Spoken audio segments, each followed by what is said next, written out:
Most gyere velem, vár ránk az éjjel, és már Krisztián is vár ránk. Szia, Krisztián! Sziasztok, jó estét, szép estét mindenkinek! Hát szeretettel köszöntelek, és örömmel hallottam, hogy valami történt, és hogy mi azt, aki nem tudja még, hogy mi a sztori, azt elmondom gyorsan, hogy Krisztián egy internetes felületen vállalta, hogy utasokat visz magával, hiszen ment volna ki külföldre, történetesen Angliába autóval, és felvett személyeket, akik végül is kiderült, hogy menekültek, nevezik így menekültek, papírok nélkül, Ausztriában elkapták a Krisztiánt, aki egyébként embercsempészettel lett megvádolva, úgyhogy szegény ott szembesült azzal, hogy gyakorlatilag ő hivatalosan embercsempész lett.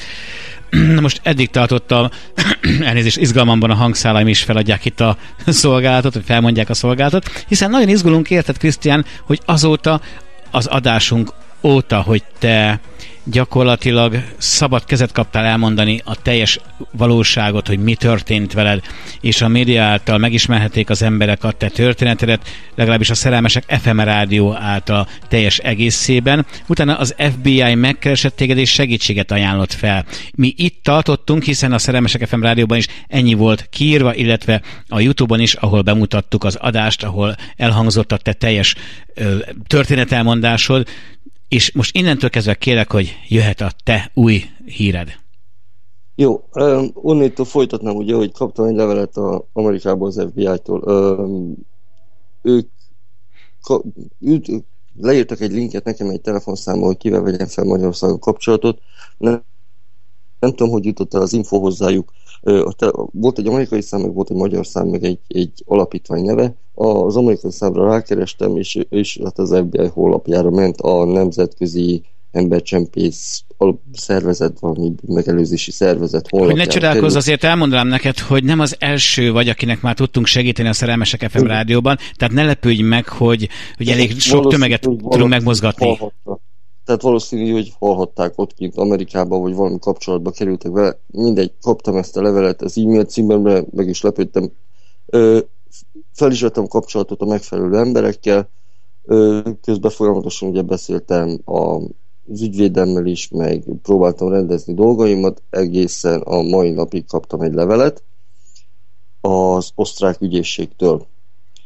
És ebben ugye leírják, hogy lezárult a nyomozásom, és hogy átkerült az ügyem az ügyészségre. Ez volt egyébként az első megkeresés a letartóztatás óta, és a levél további részében pedig az áll, hogy bizonyítás hiányában és bűncselekmény, tehát nem tudják rám bizonyítani bűncselekményt, így megszüntették az eljárást ellenem.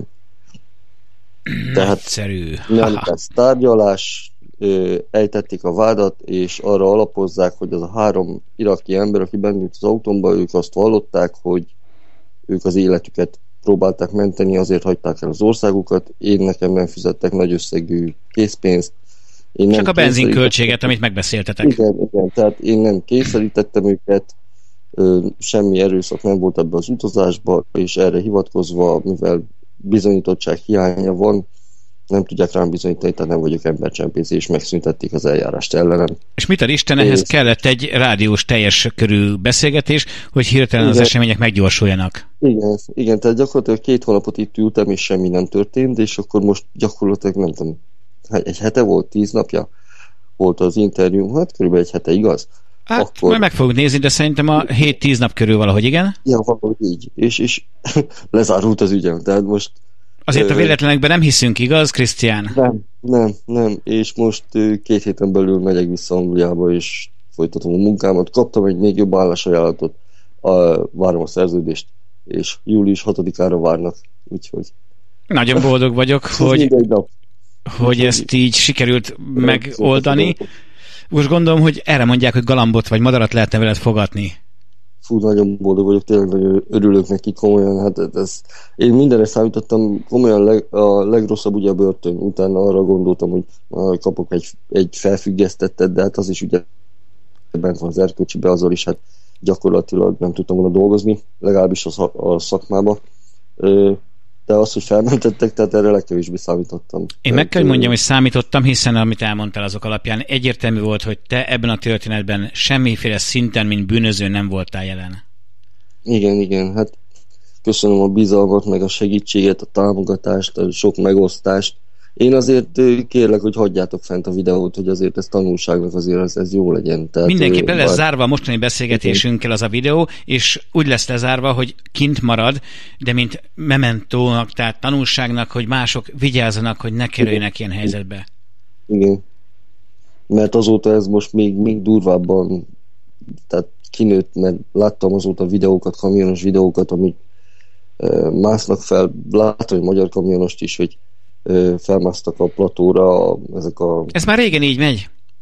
Tudom, ez már nagyon régóta. Tudod, hogy miért megy egyébként, Krisztián? Mert Angliába, legalábbis még így volt egy fél évvel ezelőtt, ha bement így egy néger, ezek mind négerek, akkor kaptak, azt hiszem, hogy talán 2000 fontot, ha nem tévedek, mint menekülti pénzt. Utána ezek kimentek vissza Franciaországba, oda nem jut eszembe az a C betűs hely. Igen, köszönöm szépen, igen.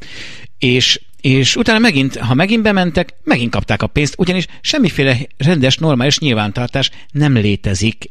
Sőt, olyannyira durva ez a helyzet, hogy volt egy magyar kamionos, aki, ez nem került ki a világhálóra, de én személyesen ismerem, és ez most volt nem is olyan régen, egy éven belül, 18 darab menekült bújt meg úgy, hogy Csóró nem is tudott róla, és 100 000 forint per koponya a büntetés ilyenkor, mint csempész. Másfél, vagy 1,8 millió forintot vertek rá a sofőrre. És pont a héten volt egy másik, akinek 51 menekült volt az autójában, és egy magyar kamionos, és le is tartóztatták. Holott Csóró nem is tehetett róla. Nem, szerintem nem is tudott róla. Egy barátom kamionnal ment át ezen az útvonalon 2-3 hónapja, max. És mesélte, hogy egyszerűen azt mondták neki a régi kamionosok, hogy 50-nél lejjebb ne menjen, ne fékezzen, mert ha nincs nála kemény, kiképzett vagy harcos kutya a ponyva alatt, nincs fegyvere, ne kockáztasson. Igen, de tudod, az a baj, én utaztam vissza, nem tudom, hogy a hallgatók közül ki utazott már Angliába, a Caliba, a port előtt, ahol ugye van a hajó, ami átvisz minket a csatorn, vagy hát azon a kis szakaszon Doverba. Na, szóval Caliba, mielőtt bemegyünk a portba, kikötőbe úgy mondom, előtte egy ilyen 20-25 kilométerre már le vannak zárva a benzinkutak, parkolók, tehát nem is lehet bemenni, egy ilyen betontömbökkel el van zárva, tehát hogy ne tudjanak megállni az autósok meg a kamionosok, direkt ezek miatt. Ezek a menekültek vagy bevándorlók, ezek ott sétálnak csoportokba verődve az út szélén. És gyakorlatilag mint egy hazai faluban, tehát egy ilyen kétsávos úton megyünk, egészen mondom 20-25 kilométer hosszan, és az a baj, hogy sokszor feltorlódnak az autók, mint ahogy a videókon is lehet látni, hogy ugye nem tudsz venni sem erre, most kénytelen vagy megállni, tehát gyakorlatilag 50 km sebességet nem lehet tartani. Tudom, azért mondták neki, hogy ha teheti, menjen. Igen, és hogyha feltorlódik a kocsisor, akkor muszáj megállni, tehát nem tudsz sem erre menni, mert ugye másik sávban szemben megjönnek az autók. És most hallottam azt is a héten egyébként, hogy most már autósokat is megtámadnak. Tehát eddig még csak kamionok voltak veszélybe, de most már az autókra is. Ugyanúgy. Lakókocsik, meg mit tudom. Hát miért nem lehet ezeket halomra lőni, nem értem meg, komolyan. Nem, és az a vicc, hogy ebben a 25 kilométerben egy rendőrt nem látsz. Ahogy beérsz a portba, ott van egy ilyen kapu, azon át kell menni, ott még emberek nincsenek, tehát ilyen biztonsági, hanem van egy ilyen becsekkolós kapu, ilyen sorompós, ott kell ugye az útlevelet odaadni, meg kapok egy sorszámot, hogy melyik sorba kell állnom a hajóhoz, és akkor utána jönnek még majd rendőrök, meg vámosok, meg mit olyan, de egész addig embert nem látsz, tehát már biztonsági embert. És ezek ott szabadon járkálnak ki be. De hogy jutnak oda? Ember nem tudja, mert hogy egész komoly távolságot kell legyalogoljanak. Igen. Tehát ott a sorompóig nincs semmi biztonsági. A sorompó után, hogyha már átmentem az ellenőrzésen, vagy megkapom ezt amit ki kell függeszteni oda a visszapillantó tükörre, ezt a kis matricát, vagy ilyen kis papírlapot, ami ugye rajta van a sorszámom, hogy melyik sorba kell állnom a hajóhoz. Szóval egész addig nem lehet látni rendőrt, meg biztonságiakat. Tehát csak utána van ott bent a belső részen.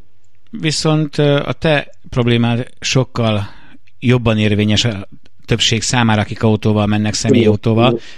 Bár kamionosok is beleeshetnek ebbe a hibába, hogy valakit el akarnak vinni jó szándékkal.